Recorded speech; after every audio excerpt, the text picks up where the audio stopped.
Diga comigo, não vos escolhi a vós, os 12? Então Jesus está ministrando, Jesus está falando, e ele está conversando com os seus discípulos, os 12 discípulos, os apóstolos, e ele chega para os seus discípulos, os seus apóstolos, e ele diz: não fui eu que escolhi vocês? Diga, não fui eu que escolhi Jesus, mas foi Jesus que me escolheu para fazer parte da sua equipe. Amém. E hoje nós vamos ver como fazer a diferença na equipe de 12, na equipe de Jesus, para cumprirmos a missão de Deus, que é ganhar vidas e restituir famílias. Equipes vencedoras possuem discípulos que fazem as coisas acontecerem. Uma equipe não se torna melhor por si mesma. A tendência é que esmoreça. O caminho para o próximo nível é sempre com trabalho.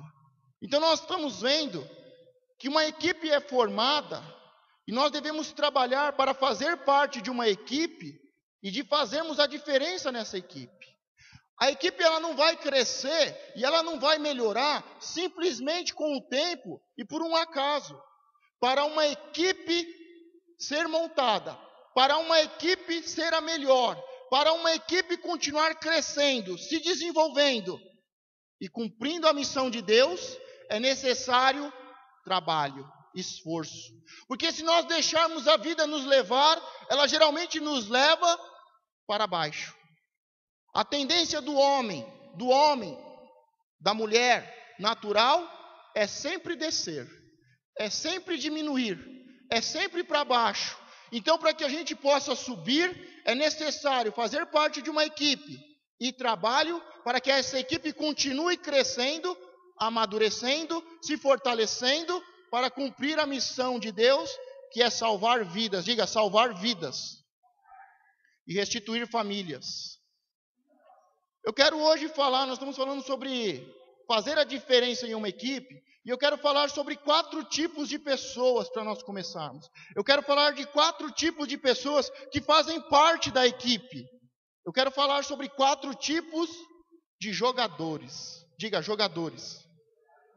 E por que nós vamos ver isso? Porque nós temos a tendência de ter uma dessas personalidades, um estilo de um desses jogadores. E pode pôr a foto do primeiro jogador. Eu não sou muito bom como técnico da seleção brasileira. O Dunga já está ocupando esse cargo. Mas nós sabemos que o Dunga foi chamado porque os números, os resultados mostram que o Dunga hoje é o melhor técnico na seleção, não é isso? Por que chamaram o Dunga para ser o técnico da seleção brasileira? Porque os números mostram que ele foi e que ele tem os melhores resultados como técnico da seleção brasileira. Amém? Então o primeiro jogador que está aí, um jogador sentado na bola, chorando, e eu coloco o nome desse jogador, os que não querem a bola. Diga, os que não querem a bola. Algumas pessoas não têm a capacidade de gerar bons resultados para a equipe diante de situações de grande pressão, e elas sabem disso. Como resultado, elas não querem ter a responsabilidade de levar a equipe à vitória. E esta responsabilidade não deve ser dada a elas. Então nós estamos vendo um tipo de jogador, um tipo de pessoa que faz parte da equipe, um tipo de pessoa que faz parte dos 12, que faz parte da liderança, um tipo de pessoa que faz parte da igreja, que é a pessoa que não quer a bola. Os que não querem a bola. Essa foto marcou a Copa do Mundo, porque o capitão da seleção brasileira sentou na bola, chorou, extravasou os seus sentimentos, e ele não queria bater o pênalti. A informação que deram é que ele queria passar a bola para outro. E a verdade é que muitas pessoas têm consciência disso. Eu não sou a melhor pessoa da equipe. Eu não estou pronto para estar com a bola e bater um pênalti, e fazer a mudança e a transformação, e levar o time à vitória. Mas essas pessoas que não querem a bola, que não querem fazer parte da equipe, que não querem a bola, num momento decisivo, elas não devem ter a bola. Elas não devem bater o pênalti, mas elas devem continuar se preparando para um momento importante e delicado para bater o pênalti e trazer a vitória à equipe. Mas o primeiro que nós estamos vendo, o primeiro tipo de pessoa, de jogador, é os que não querem a bola. Vamos fazer o projeto Obed-Edom. Eu não, pastor. Eu não estou pronto, pastor. Vamos fazer o projeto Obed-Edom, vamos cumprir o ID do Senhor, vamos salvar vidas, restituir famílias. Quem quer ser ministro, auxiliar? Eu não, pastor. Eu não estou pronto. Eu estou com os sentimentos na flor da pele, eu estou com dificuldade.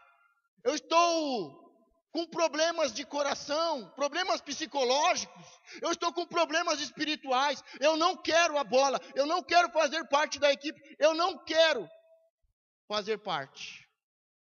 Esse é o primeiro tipo de jogador. Diga, que pena. Porque uma pessoa deve se preparar para fazer a diferença na sua vida, na sua família e nessa geração. Se você não está pronto para um momento tão importante e crucial dentro da missão de Deus, é uma pena, porque você já deveria estar pronto. Você foi chamado para fazer parte de uma igreja, de uma equipe que tem uma missão, e é uma missão importante, e você já deveria estar pronto. Você já deveria não ficar sentado, mas se colocar de pé e dizer: passa a bola para mim, porque eu vou fazer a diferença em uma casa. Deus vai me usar para salvar vidas. O segundo tipo de jogador, os que querem a bola, mas não deveriam ter. Diga, os que querem a bola, mas não deveriam. Pode colocar a segunda foto. Segundo tipo de jogador, que é aquele que fala: não, eu quero fazer parte da equipe, passa a bola para mim. É 45 do segundo tempo, nós precisamos fazer o gol, passa a bola para mim. São as pessoas que estão falando: passa a bola para mim. Pastor, me dá uma chance, me dá uma oportunidade. Deus, me chama, me envia. Mas essas pessoas querem a bola, querem fazer parte da equipe, mas elas não deveriam querer a bola. Sabe por quê? Elas não podem levar o time à vitória, mas não sabem que não podem. Normalmente a causa disto é que o ego destas pessoas, destes membros, é maior do que o seu talento. A pessoa que está pedindo a bola, mas não deveria ter a bola, ela não sabe que ela não tem condições de fazer. Ela não sabe que ela não tem condições de fazer a diferença e levar a equipe, um time, à vitória. Então ela mesmo não podendo ter a bola, ela fica: passa a bola para mim, me dá uma chance, me dá uma oportunidade. E o jogador que eu coloquei, qual que é o nome dele? Nada melhor do que colocar um super-homem, cheio de poderes, de músculos, que passou a Copa inteira pedindo a bola: passa a bola para mim. Mas que na verdade não deveria ter a bola nos seus pés, porque não fez a diferença em nenhum momento. Ele todo o tempo pedia: passem a bola para mim. Pegava a bola, corria em direção ao gol do adversário. A todo momento ele queria a bola, mas ele era um dos que não deveria ter a bola. Mas o ego, ele se acha muito forte, ele se acha um super-homem, cheio de poderes, cheio de músculo, acha que pode resolver tudo. O ego de muitas pessoas atrapalha a equipe. Muitas pessoas acham que podem fazer a diferença. Muitas pessoas acham que podem ter a bola na mão, ou melhor, o microfone na mão, ou uma oportunidade dada. Mas o seu ego pode estar te atrapalhando. Você precisa ver se realmente você tem condições de estar com a bola no pé e fazer a diferença no jogo. Se você está pronto para uma oportunidade e fazer a diferença com esta oportunidade que Deus está nos dando. Então não confie na sua força. Não confie no seu ego.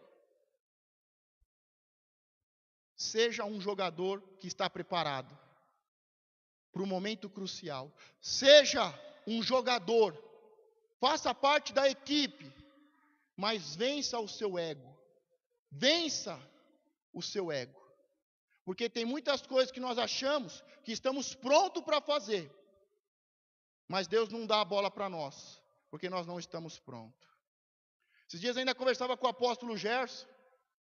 Eu conversava com ele, ele falava assim: pastor, você já percebeu que todo homem de Deus, que foi chamado para ir às nações, que não tem pastor, que não tem igreja, que não frequenta uma igreja, todos esses homens missionários, têm problema com o pai, têm problema com família, com casa. E a verdade é que ele não quer sair para as nações, ele quer fugir da sua casa, da sua realidade. Ou eu estou falando alguma loucura? 90% dos profetas, dos homens, apóstolos, missionários que eu conheço, estão indo de igreja em igreja, mas eles não têm pastor, eles não têm igreja, eles não frequentam uma comunidade, e todos eles tiveram problema com o pai, tiveram problema com a mãe, com os irmãos, com a família, vêm de uma família destruída, e ao invés de ficarem e construírem uma família e se fortalecerem, eles saem para fugir. E aí espiritualiza, Deus me enviou, Deus me levou às nações para que eu pregasse a palavra dele. Mentira, a maioria está fracassado, falido. A maioria dos missionários que eu conheço estão em depressão profunda. A maioria deles eu conheço, ficam 6, 7 dias dentro do seu quarto, atormentados, com depressões profundas, e saem num domingo procurando uma igreja para subir no púlpito. São pessoas que Deus não chamou, são pessoas que não se prepararam, mas estão fugindo da sua história, dos seus traumas, das suas dores. E ele não pode ficar em um lugar, ele não pode ficar em uma casa, ele não pode ter a casa e a família dele, ele não pode estar na casa de Deus. Ele vai fugindo de lugar em lugar, como um andarilho, perdido, sem a presença de Deus. São pessoas que acham que têm a oportunidade, mas o seu ego os impede de ver que eles estão fracassados. O apóstolo Gerson ainda ministrou na terça-feira falando sobre os sonhos que são resultados de traumas. E falou construir uma alta torre, mas resultado do trauma do dilúvio. Houve o dilúvio, destruiu todo o mal que havia sobre a terra. E a geração seguinte, ao invés de obedecer, ouvir e obedecer a palavra de Deus, eles falaram: nós vamos construir uma alta torre, para que quando chover, nós não venhamos a ser destruídos como os nossos pais foram. Um trauma gera sonhos humanos e loucos. Eu perguntava depois para o apóstolo, mas eles ouviram por que foram destruídos? Eles foram destruídos, seus pais foram destruídos, porque pensavam mal continuamente, só faziam coisas más, pararam de ouvir a Deus, de obedecer a Deus. Mas eles sabiam da história de Noé, que Deus encontrou graça. Eles sabiam que um homem construiu um grande navio, um grande barco, uma arca, e que toda a sua família foi salva. Por que a geração seguinte não construiu uma arca? Por que ao invés de pensar mal, não pensar o bem? Por que ao invés de construir uma torre, não construir uma nova arca? Mas são sonhos que são resultados de traumas. Traumas. Pessoas que dizem que Deus chamou, mas é resultado de traumas. Deus me enviou para as nações, mas é resultado de traumas. Estão presos ao seu ego. Acham que na sua força vão conseguir fazer as coisas. Por isso, temos que analisar bem, como o apóstolo ministrou, os nossos sonhos. Se os nossos sonhos são realmente sonhos de Deus, se não são nossos sonhos, ou sonhos resultado de um trauma. Ele falou ainda do pai dele, que até o final da sua vida, o meu avô, todos que chegavam lá, que iam sair e voltar, ele falava: compra pão, porque ele passou fome na guerra. E por causa de um trauma de guerra, no meio da sua vida até o final da sua vida. Ele tinha medo de ficar sem pão. E chegou tempos de ter mais de 100 pão no final de semana na casa do meu avô. Os medos, os traumas, o ego. O terceiro tipo de jogador, os que podem ter a bola. Tem jogador que pode ter a bola.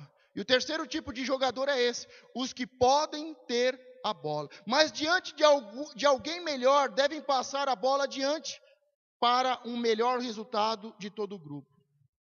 Então tem pessoas que estão preparadas, estão vivendo um projeto de Deus, fazem parte da equipe de Deus. Mas em um momento crucial, ela sabe que ela está treinada, que ela está preparada, que ela pode fazer a diferença. Mas ela olha para o lado e ela vê uma pessoa muito mais experiente e qualificada. E ao invés dela querer a bola para ela, ele passa a bola para o outro. Uma pessoa experiente. Uma pessoa que pode ter a bola, mas que ficou pouco tempo com a bola no pé. Ele pode ter a bola, ele pode fazer a diferença, mas ele preferia passar para as pessoas que estavam melhor do que ele no momento. Pessoas que podiam fazer a diferença. As pessoas perguntam, pastor, por que você não fez o casamento ontem? Você é um homem de Deus. Você tem chamado, você tem unção. Você tem uma família estruturada. Você tem testemunho de vida. Por que você não fez o casamento ontem? Porque você e a sua equipe fizeram todo esse trabalho e na hora decisiva, crucial, o Senhor passou a bola para o apóstolo Gerson. Eu sei que eu estou preparado para fazer o casamento. O apóstolo Gerson já cansou de falar para mim, faz o casamento. Mas eu sei, quando uma pessoa faz parte da equipe e está melhor do que eu para um momento decisivo e crucial. Por isso eu pego a bola, mesmo tendo condições de fazer o gol da vitória, eu passo a bola para uma pessoa que está melhor qualificada. Isso é consciência, é maturidade, é resultado de anos de experiência, de um chamado, de um treinamento, de reconhecer as suas fraquezas, de saber os seus pontos fortes, de entender a equipe, entender o jogo e o papel de cada jogador. Porque sempre vai ter os que querem a bola, sempre vai ter aqueles que não querem a bola, e sempre vai ter aqueles que acham que podem fazer a diferença, mas não estão preparados para fazerem a diferença. O quarto tipo de jogador, pessoas que querem a bola e devem estar com a bola. São os jogadores de decisão. Em momentos cruciais, são capazes de impulsionar, puxar e levar a equipe a níveis mais altos quando as coisas ficam difíceis. Nós vemos a foto do Neymar, novo, ainda fisicamente despreparado, sem muita experiência, mas entre os melhores jogadores do mundo. E todos sabem que quando ele está em campo, e a coisa está difícil, precisamos fazer um gol, todo mundo sabe, vamos passar a bola para o Neymar. O goleiro passa a bola direto para o meio do campo e faz a bola chegar no Neymar. Chegou no meio de campo, chegou nas laterais, eles fazem a bola chegar no Neymar. Porque é uma pessoa que está pronta para a qualquer momento fazer a diferença. Tanto é que o Brasil, depois que ele saiu, não foi mais o mesmo. Psicologicamente abalados, chorando, fracos, humilhados. Porque quando tem uma pessoa que está preparada, que faz parte da equipe, que entende o jogo e pode fazer a diferença, ele faz a diferença. E, infelizmente, o Brasil tem poucas pessoas que podiam fazer a diferença. Agora, a grande questão é o técnico. A Copa acabou. O Brasil perdeu. Já está se preparando para a próxima Copa. Por que não trocaram todos os jogadores? Quem foi que perdeu o jogo? Quem foi que perdeu a Copa? Não foi os jogadores? Por que a maioria desses jogadores vão jogar a próxima Copa? Por que trocaram o técnico e não trocaram os jogadores? Por que trocaram o técnico e não trocaram os jogadores? Nós deveríamos chegar agora e falar assim, nenhum desses jogadores prestam. Decepcionaram o Brasil. Perdemos uma oportunidade de ouro. No momento crucial, choraram como crianças. Perderam a Copa aqui no Brasil. Esses jogadores não vão jogar mais. Por que nós não fizemos isso? Por que se trocou o técnico? Sabe por quê? Porque dentro de uma equipe, o técnico é um dos que pode fazer a principal diferença. Sabe por que no Brasil se troca os técnicos? E nas principais equipes de fora, um técnico lidera uma equipe por 20, 30 anos. Tem técnico que está liderando um time por mais de 30, 40 anos. Sabe por quê? Porque são técnicos que continuam crescendo. Quando um técnico, quando um líder para de crescer, a equipe para de crescer. Então trocar o técnico, colocar um técnico bom, faz toda a diferença. Se tivermos duas equipes iguais, duas equipes com os mesmos padrões, mas a equipe que tiver o técnico melhor, vai vencer. Dentro da igreja hoje nós vemos que as pessoas mudam de igreja por qualquer motivo. As pessoas andam de igreja em igreja. Muitas vezes se submetem, estão debaixo da cobertura de um pastor que nem conhecem. E eu te falo com muita dor no coração que a maioria dos pastores estão em prostituição. A maioria dos pastores estão em adultério. É algo muito triste. Mas as pessoas mudam de igreja por qualquer motivo. As pessoas entram numa igreja e nem conhecem o pastor. E a maioria está em pecado muito sério. Levando uma vida dupla, em cima do púlpito é uma pessoa, fora do púlpito da igreja tem famílias, tem outra família, tem outra mulher. Mas a gente não pensa muito sobre isso. A gente quer qualquer líder sobre nós. Qualquer técnico serve. Se o técnico, se o líder, se o pastor que está sobre você não for uma pessoa de Deus, você não vai ter de Deus. Se a pessoa que está sobre você não for um bom líder e não trabalhar para crescer, você não cresce. A maioria dos pastores, infelizmente, não lê em 5 minutos a Bíblia por dia. A maioria não sabe nem o que é oração há muito tempo. A maioria. A maioria das igrejas não tem equipes formadas, não tem líderes crescendo, porque o pastor parou de crescer, e quando o pastor para de crescer, a equipe para de crescer, e a igreja para de crescer e de prosperar. Por isso é algo muito sério, a pessoa que está com você, a pessoa que está sobre você. Os professores, os instrutores, os pastores, as autoridades. Vamos entrar nas eleições e você precisa escolher pessoas capacitadas para governar o país. Pessoas boas, de caráter. Ah, pastor, é tudo igual. É, mas entre todos iguais existem alguns diferentes. Tem algumas pessoas diferentes. Tem pastores que são pastores de verdade, eu conheço alguns. Eu conheço políticos que são bons e têm um coração bom e quer fazer o bem de verdade. Por isso você precisa escolher o técnico que vai ficar sobre você. Você precisa escolher o líder que vai ficar sobre você. Você precisa saber quem é o pastor que está sobre você. Porque se estiver um espírito maligno de prostituição, a sua família vai ser destruída. Se ele parar de crescer e de buscar a Deus, você para de crescer e você fica estagnado. E tudo que fica parado, enferruja. Tudo que fica parado, apodrece. Tudo que fica parado, vira uma presa para as garras de Satanás. Nós estamos falando de uma igreja, nós estamos aqui há pouco tempo, e nós estamos falando de uma igreja comprometida, uma igreja que fala e que vive a palavra, vive a santidade. Estamos falando de uma igreja que ouve a palavra e obedece a palavra de Deus. Estamos falando não de 4 paredes e de uma reunião qualquer, estamos falando de uma missão do Pai, que é chamar: vinde a mim os que estão cansados e sobrecarregados. chamar as pessoas, ganhar as pessoas, preparar as pessoas, ajudar as pessoas e as famílias a crescerem, a romperem, a saírem das mãos de Satanás. E também uma igreja que diz: ide, vai, de casa em casa, vai de 2 em 2 e façam discípulos. Fale da palavra, evangelize, ore, evangelize, visite as pessoas.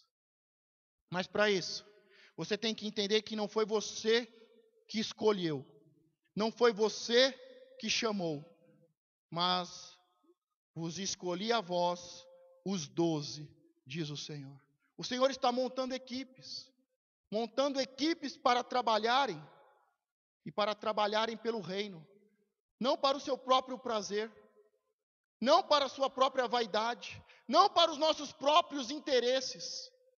Mas Deus te chamou, e Ele chamou os 12, e formou uma equipe para fazer a diferença, para ministrar a palavra, para ajudar o necessitado, o aflito.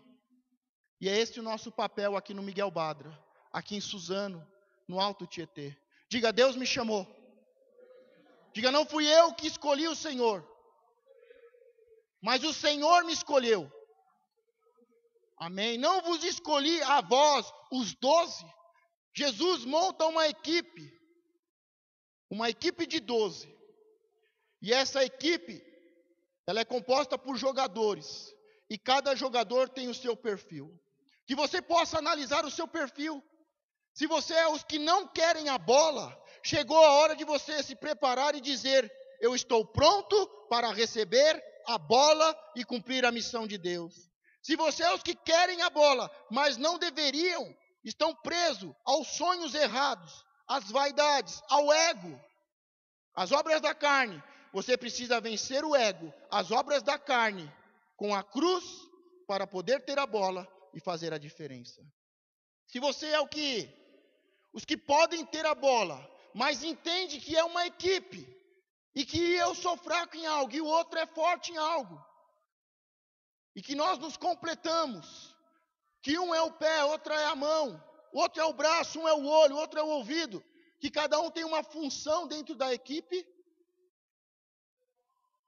Temos que ter essa compreensão e essa maturidade. Os que querem ter a bola, mas têm uma visão de toda a equipe, e sabem qual é o melhor defensor, aquele que vai interceder melhor, sabe qual é aquele que evangeliza melhor, sabe aquele que ganha com mais facilidade, sabe qual é aquele que canta, que ministra, sabe as habilidades de cada um da equipe.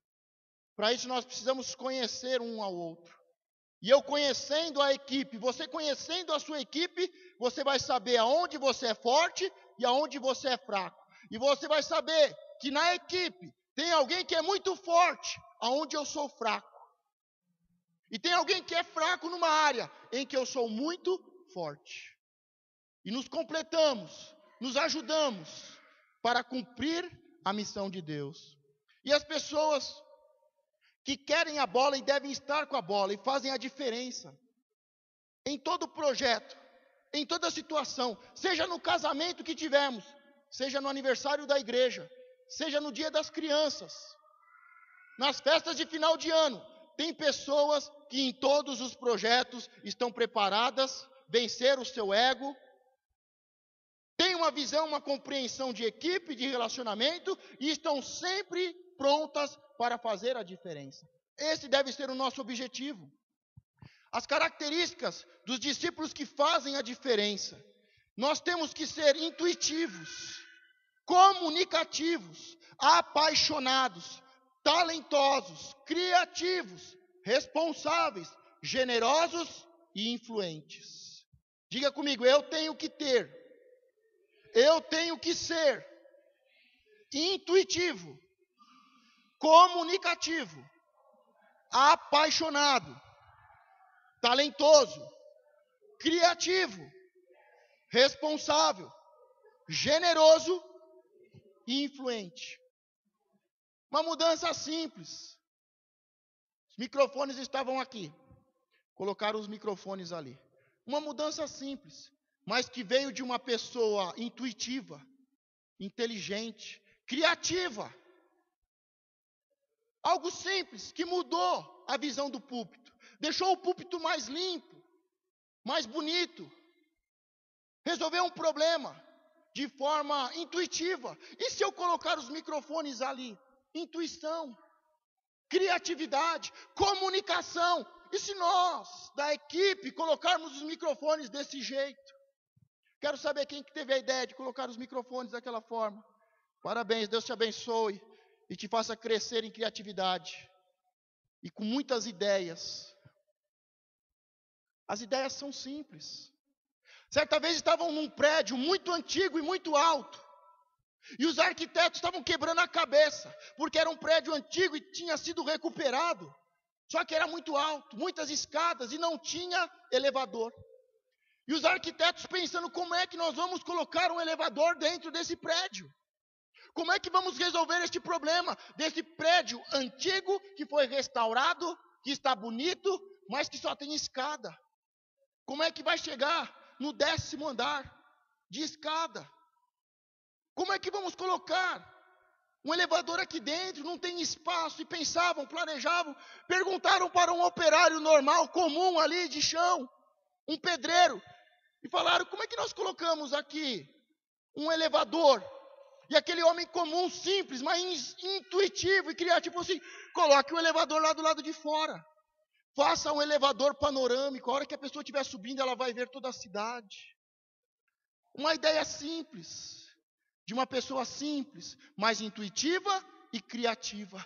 E que deu uma lição naqueles homens que tinham faculdade, que tinham experiência e que eram construtores, arquitetos. Uma ideia simples.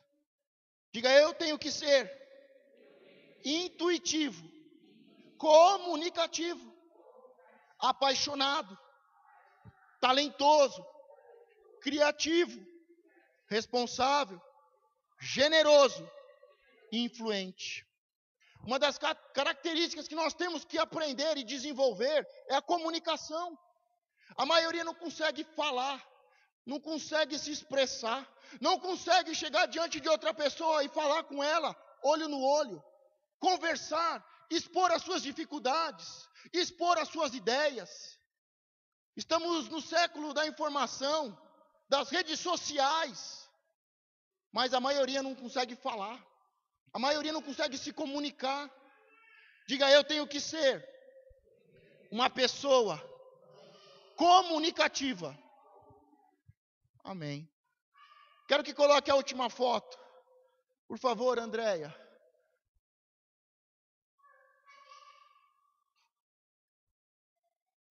Sabem quem que é essa última pessoa que está recebendo uma homenagem? Quem? Oi?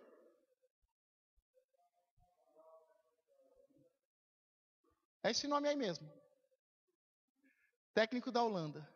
Vocês viram que ele bateu um recorde na Copa?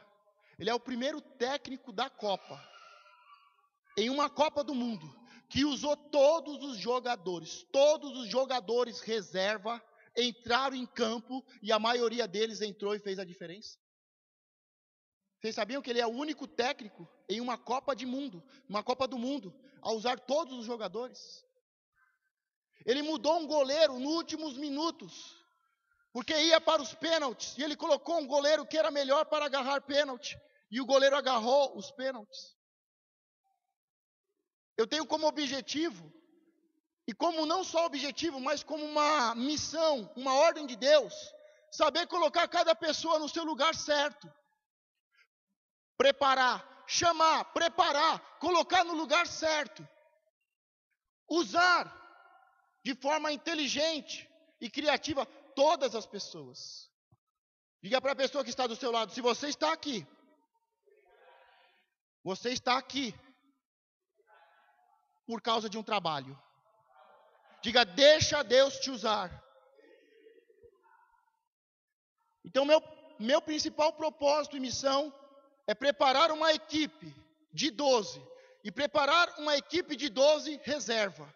Mas usar e trabalhar com a equipe principal e usar e trabalhar a equipe reserva dentro do propósito de Deus, da missão de Deus que é salvar vidas e restituir famílias.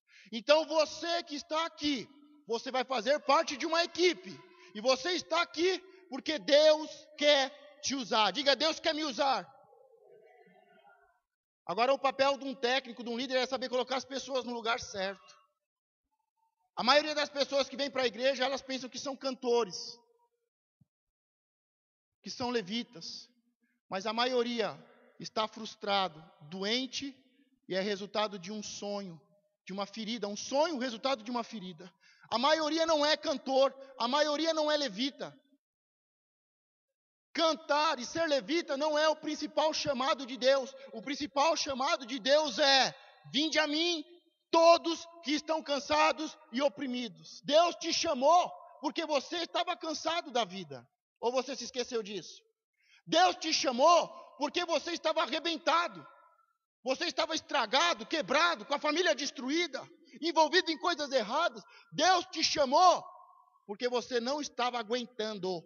Porque você não estava aguentando o peso, o fardo da vida, das dificuldades. Deus te chamou para trocar o fardo. E a segunda coisa é preparar e enviar. E Deus envia, Jesus envia dizendo: ide e fazei discípulos. Para fazer discípulos é necessário uma vida de oração e santidade. É necessário uma vida de evangelismo e de ganhar vidas. É necessário uma vida de sacrifícios para restituir famílias. Diga, Deus me chamou. Você está entendendo que não é você que chamou Deus? Você está entendendo que muitos sonhos que nós temos são resultados de feridas? Porque quem te chamou foi Deus. Quem vai colocar você no lugar certo é Deus, se você deixar. E o plano de Deus não é formar cantores, mas é formar discípulos para fazerem discípulos. Ide e fazei discípulos. Diga, eu preciso ser um discípulo para fazer parte do plano de Deus. E diga, eu preciso formar discípulos para verdadeiramente estar fazendo o plano de Deus. Gostaria que agora você se colocasse de pé e abrisse a sua Bíblia no livro de João 6. Vamos ler do 1 ao 15.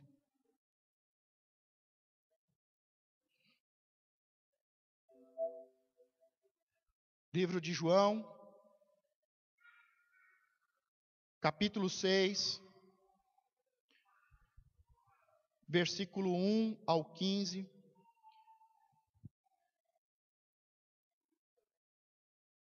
Ao final de cada versículo, toda a igreja de Cristo diga amém. A igreja de Cristo ainda está aqui? Ah, ainda bem.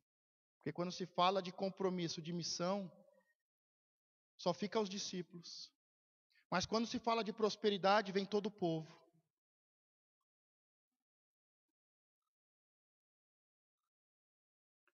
Todos encontraram? Diga a multiplicação dos pães e peixes. Versículo 1. Depois disso, partiu Jesus para o outro lado do mar da Galileia, que é o de Tiberíades. E grande multidão o seguia, porque via os sinais que operavam sobre os enfermos. E Jesus subiu o monte e assentou-se ali com os seus discípulos. E a Páscoa, a festa dos judeus, já estava próxima. Então, Jesus, levantando os olhos e vendo que uma grande multidão vinha ter com ele, disse a Filipe: onde compraremos pão para estes comerem? Mas dizia isto para experimentar, porque ele bem sabia o que havia de fazer. Filipe respondeu-lhe dizendo: 200 dinheiros de pão não lhes bastaria para que cada um deles tome um pouco. E um dos seus discípulos, André, irmão de Simão, Pedro, disse-lhe: está aqui um rapaz que tem 5 pães de cevado e 2 peixinhos, mas que é isto para tantos? E disse Jesus: mandai assentar os homens. E havia muita relva naquele lugar. Assentaram-se, pois, os homens em um número de quase 5.000. E Jesus tomou os pães e, havendo dado graças, partiu-os pelos discípulos, e os discípulos pelos que estavam assentados, e igual também os peixes, quanto a eles queriam. E quando estavam saciados, disse aos seus discípulos: recolhei os pedaços que sobejam, para que nada se perca.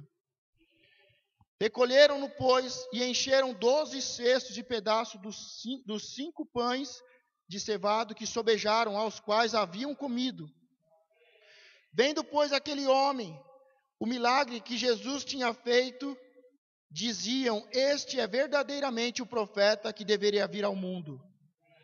Sabendo, pois, Jesus que haviam de vir arrebatá-lo para o fazer rei, tornou a retirar-se, ele só, para o monte. Coloque-se, pode se assentar, feche a sua Bíblia, mas aplauda ao Senhor. Nós acabamos de ler os textos sagrados, que falam de um milagre, que fala de prosperidade, que fala de um grande sinal, de uma grande bênção, de prosperidade, de pão, de peixes, que fala de comer, de estar saciado. Obrigado, Senhor, por tudo que o Senhor está fazendo. Quando olhamos esse texto, nós sabemos que esse texto é continuação do texto em que os discípulos foram enviados de 2 em 2 e que expulsaram demônios, fizeram milagres e prodígios, foram enviados com poder e autoridade para curar os enfermos, expulsar os demônios, e eles voltam a Jesus agora dizendo e falando: até os demônios nos obedecem. Toda pessoa que é enviada debaixo de proteção e leva consigo a unção de Deus, que é poder e autoridade para curar os enfermos, expulsar os demônios, limpar os leprosos, colocar de pé os paralíticos e ressuscitar os mortos. E eles voltam e dão um relatório a Jesus dizendo: os demônios se sujeitam a nós somos cheios de poder e autoridade. E Jesus diz: melhor do que expulsar demônios é ter o nome no livro da fé, no livro da vida. E aí Jesus se depara com uma grande multidão,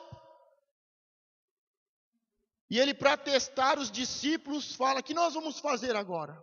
Há uma grande multidão e eles estão com fome. Diga: o que vamos fazer agora? Muitas vezes nós não sabemos o que vamos fazer, mas Jesus, como líder, ele sempre sabe o que vai fazer e o que vai acontecer. E ele pergunta para os seus discípulos para testá-los: o que vamos fazer agora? Como vamos alimentar a multidão? E os discípulos não sabem como fazer. Uns tentam pelo dinheiro, outros falam: não tem como dar o de comer. Mas Jesus já sabia o que ele ia fazer. Diga: Jesus já sabe o que deve ser feito aqui em Suzano. E muitas pessoas inventam. Pensam que para fazer a obra de Deus precisa ter dinheiro, precisa ter recursos. O que precisa saber para uma equipe funcionar é quem é Deus, quem é o líder. E a equipe confiar na palavra. Diga: eu preciso ouvir a palavra. E Jesus testa, e eles dão as soluções, se esquivam, não tem como resolver esse problema. Mas Jesus agora começa a passar as instruções. Porque a direção sempre vem do líder, sempre vem do técnico, sempre vem de Deus. Diga: a peça fundamental é o líder.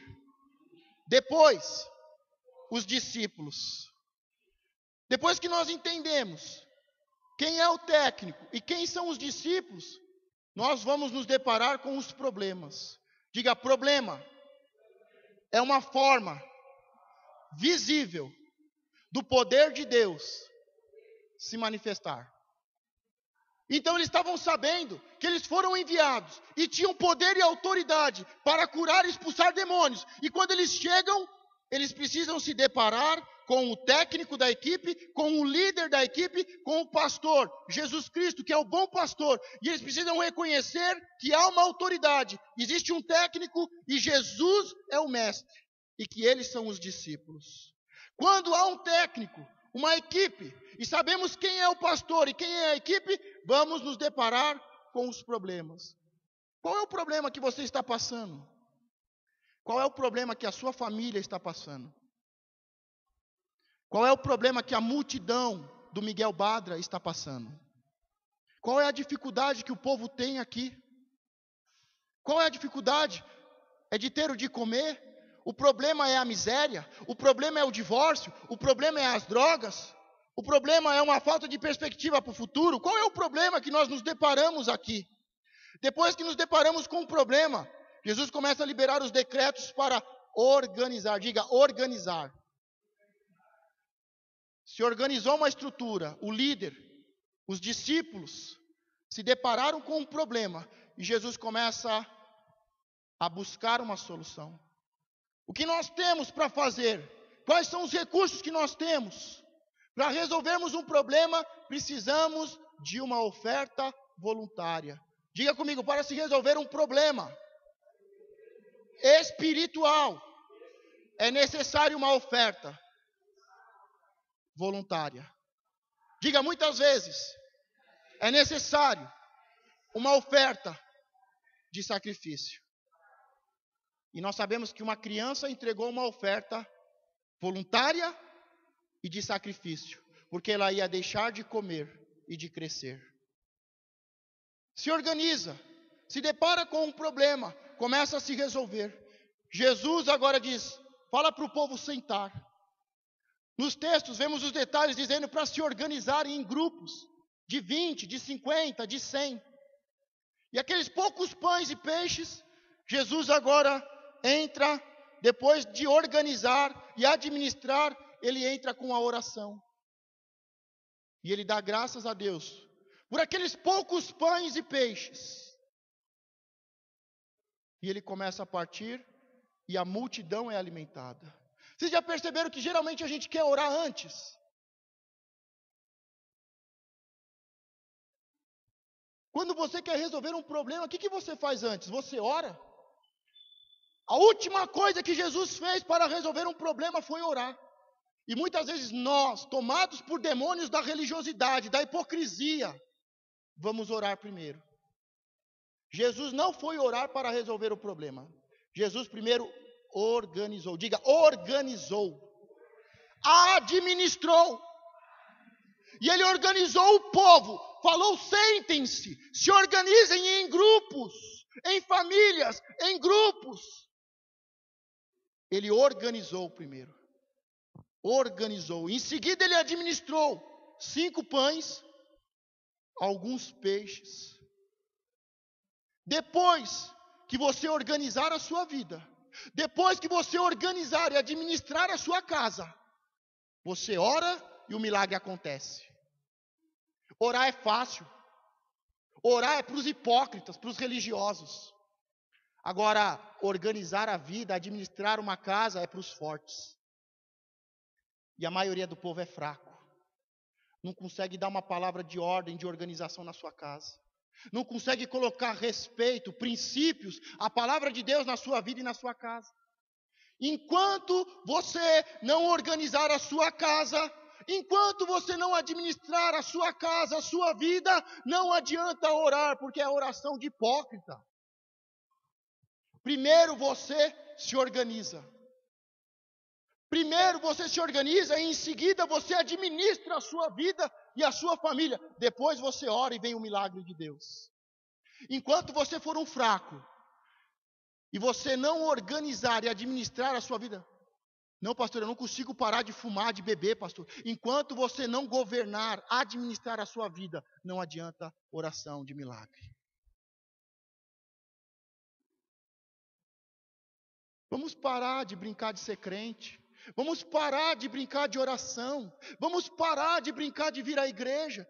Vamos começar a ouvir a palavra de Deus e organizar as vidas, administrar as famílias. Quando você organizar a sua vida e administrar a sua família, Deus vem com muitos milagres. Milagres sobrenaturais. Mas enquanto o povo estiver de pé, confuso, perturbado, desorganizado, sem administração, não tem milagre. Jesus deixou bem claro, eu sou o líder. Jesus deixou bem claro, vocês 12 são a minha equipe. Aqui está o povo. E um grande problema, se vocês entenderem quem é o líder, e ouvirem a palavra do técnico, do líder, do pastor, se vocês forem uma equipe de trabalhadores, e entender que não é dinheiro, que não é recursos que resolve um problema, mas que nós temos que, primeiro, organizar e administrar. Tem famílias que estão uma bagunça há 10 anos. Eu conheço famílias que não conseguem se organizar há 15 anos. Eu estou muito feliz pelo que aconteceu ontem aqui. Porque eu estou começando a ver pessoas a se organizarem, a ouvirem a palavra e obedecerem a palavra de Deus. Pessoas se organizando, se administrando a sua casa. Enquanto você não ouvir e obedecer, não tem milagre. Você pode ir nos curandeiros, você pode ir no show da fé, mas o princípio de Deus é princípio eterno. Enquanto você não se acertar, se ajustar, enquanto você não se organizar e administrar, e governar e ser líder de você mesmo, o milagre não vem. Deixei você triste ou te dei uma esperança? Ou falei uma verdade como profeta de Deus? Você veio aqui para ouvir mentiras, palavras de ânimo, ou você veio aqui para ouvir a palavra de Deus? Se com Jesus foi assim, você acha que com a gente vai ser diferente? Enquanto tem conversa, bagunça, fofoca, mentira, enquanto não há respeito, não há organização e administração, não tem milagre. Você está entendendo por que tanto tempo esperando um milagre na sua vida? Porque tanto tempo passamos esperando um milagre, o milagre não acontece? Porque estamos religiosos e vamos orar, e Jesus primeiro coloca o princípio, eu sou o líder, vocês são uma equipe de 12, não é vocês que vieram, é eu que chamei, eu sou o líder, vocês são uma equipe de 12, precisa se entender a organização, a hierarquia, o respeito, precisa haver honra. Vamos nos deparar, toda a equipe vai se deparar com o adversário. Um problema, e o problema vai ser resolvido com organização e administração e com ações de graça. Diga, ações de graça. A igreja, eu estou cansado de ver a igreja fazer ações de graça, desorganizada, sem respeito, uma bagunça, líderes no pecado, em prostituição.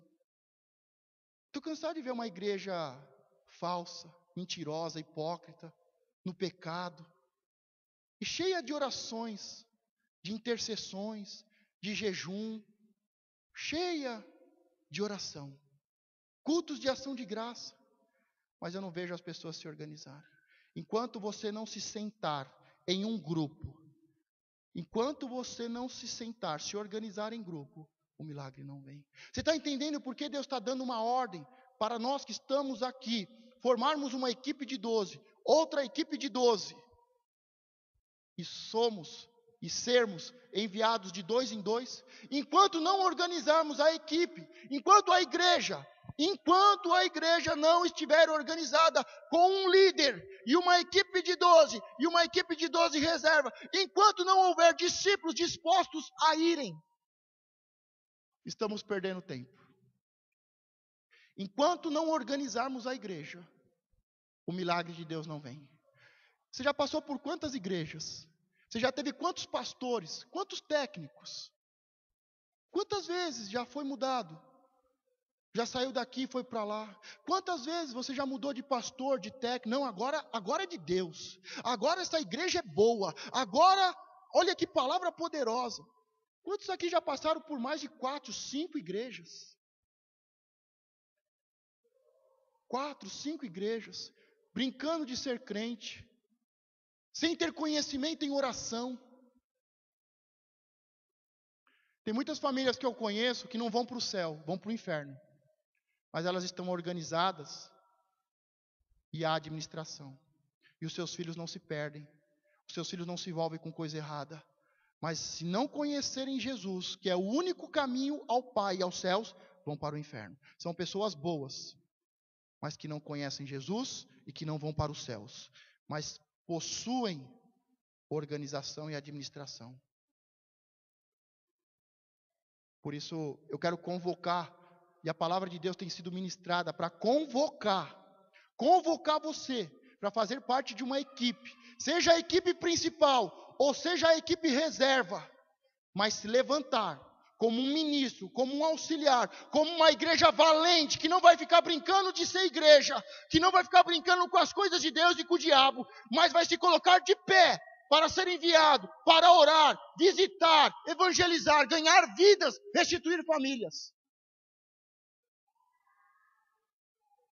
É para isso que Deus plantou uma igreja nesse lugar. É para isso que Deus te escolheu. Não vos escolhi a vós, os 12? E depois do líder, discípulos, se deparar com um problema, organizar, administrar e dar ações de graça, aconteceu um grande milagre. A palavra diz que todos comeram até estarem satisfeitos, saciados. Mas o texto também diz que Jesus liberou uma ordem para os 12, para os discípulos, e falou: peguem o cesto e recolham o resto, porque sobejou. O povo levou comida para casa? Diga não. Mas os discípulos levaram. Se você for um discípulo, você não só vai comer na presença e na mesa do Senhor, mas você vai ter um cesto cheio para levar para sua casa e ter comida para muitos dias. A bênção para os discípulos de Jesus, para aqueles que fazem parte da equipe, não é uma bênção momentânea para um dia, para saciar a sua necessidade momentânea, mas aqueles que fazem parte da equipe de Jesus, da equipe da missão, que trabalham, que pegam de Jesus os pães e levam os pães e os peixes até a multidão, até os grupos, até as famílias. Esses que são discípulos e estão trabalhando, não possuem uma bênção momentânea para o dia e para saciar a sua necessidade momentânea. Eles saem saciados, cheios e com muitas bênçãos para muitos dias. Essa é a recompensa para aqueles que são discípulos. Povo é povo. Povo come o que você dá na hora.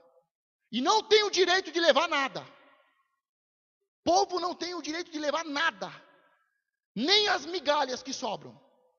Agora, quem é discípulo, vai ficar. Vai terminar de ajudar. Vai ser o que come mais. E vai pegar tudo que sobrou para levar para a sua família, para a sua casa. Diga, é muito bom ser discípulo. Se coloque de pé. Deus tem ministrado esses dias. Deus tem ministrado e tem convocado ministros e auxiliares.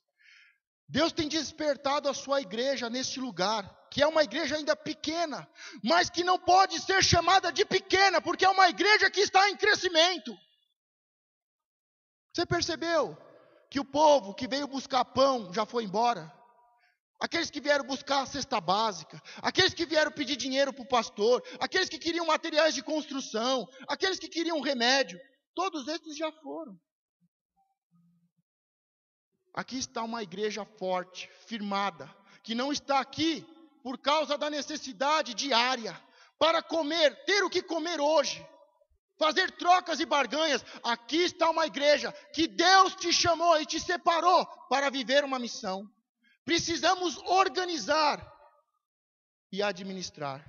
Comece você organizando a sua vida e administrando a sua vida. Organize a sua vida, organize o seu tempo. Organize a sua casa, a sua família. Organize e administre. Libere decretos, ordem, coloque respeito, coloque a palavra de Deus. Deus está nesses dias nos preparando para sermos uma igreja, que é uma equipe de Deus, para cumprir a missão de Deus.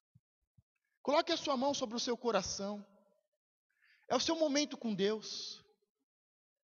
É o seu momento. Você pode continuar indo de igreja em igreja, procurando um pedaço de pão.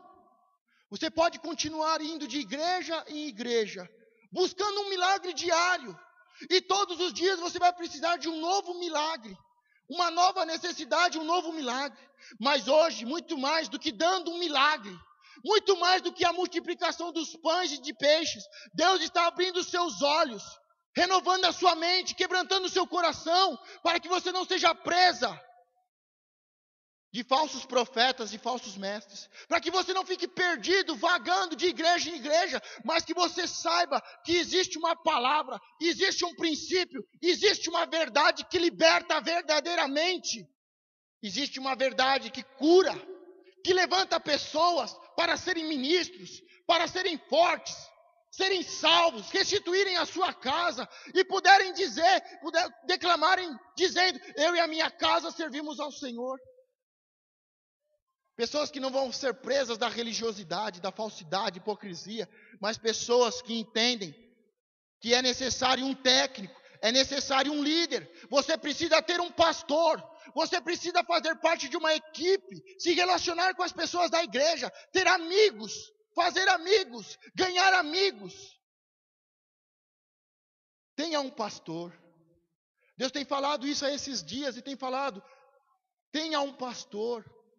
Faça parte da igreja, da equipe. Entenda o que eu estou falando. Obedeça o que eu estou pedindo.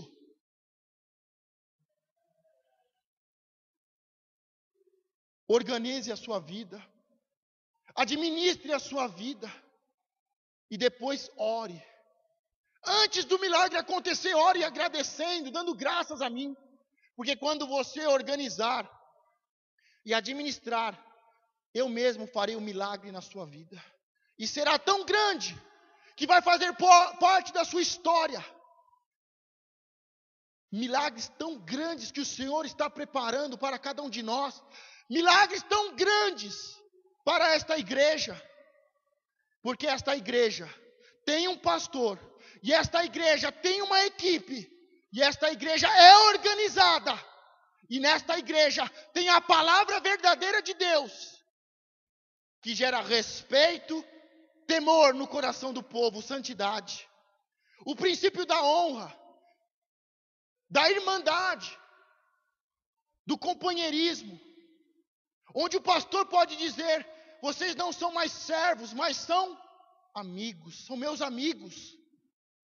Uma igreja onde você pode andar e cumprimentar, porque você tem muitos amigos. Uma igreja que libera a palavra para dar forma, para dizer: haja luz, para dizer que haja separação da porção seca, da porção molhada. A palavra que cria, que organiza.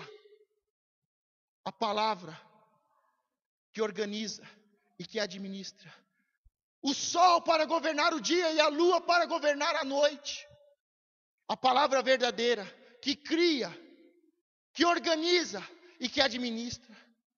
A palavra que liberta, que cura e que restitui famílias. A palavra que chama: vinde, todos que estáis cansados e oprimidos, e eu vos aliviarei, diz o Senhor. Pessoas que vão entrar e vão ter uma mudança, uma transformação de vida, um crescimento, um amadurecimento. Vão ser verdadeiramente salvas e tementes ao Senhor. Famílias restituídas. E o Senhor preparando e verdadeiramente enviando, debaixo da missão, não de pregar e não de cantar, nem de se apresentar, mas debaixo da missão: ide e fazei discípulos. Leve a minha palavra de salvação, leve as boas novas, entre nas casas, ministre a palavra, derrame a minha paz, porque eu quero fazer milagres, prodígios e maravilhas.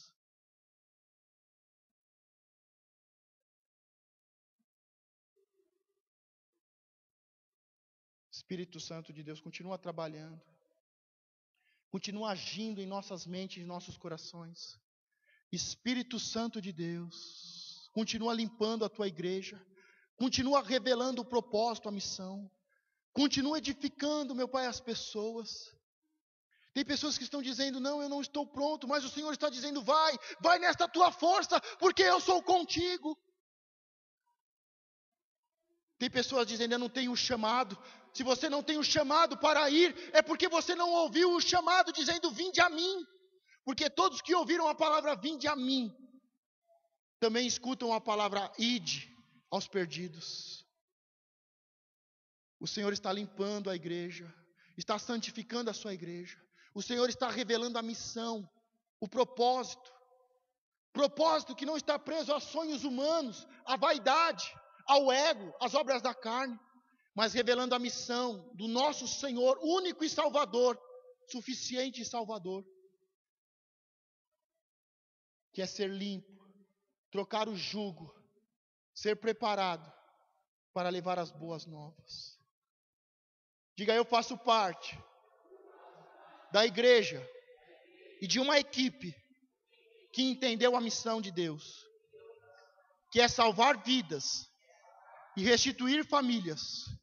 Diga, Senhor, eu ouvi o seu chamado, quando eu estava apertado, oprimido e sobrecarregado, eu ouvi o seu chamado, dizendo, vinde a mim, todos que estão cansados e sobrecarregados, e o Senhor tem me dado libertação e cura, salvação, mas eu também tenho ouvido, para fazer parte da igreja, para ouvir a sua palavra, para crescer e amadurecer, para ser uma pessoa de fé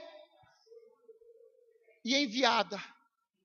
Diga, eu escuto a voz de Deus, dizendo à igreja, ide, de 2 em 2, cure os enfermos, liberte os cativos, leve as boas novas, salve o perdido e restitua as famílias. Aplauda ao Senhor bem forte.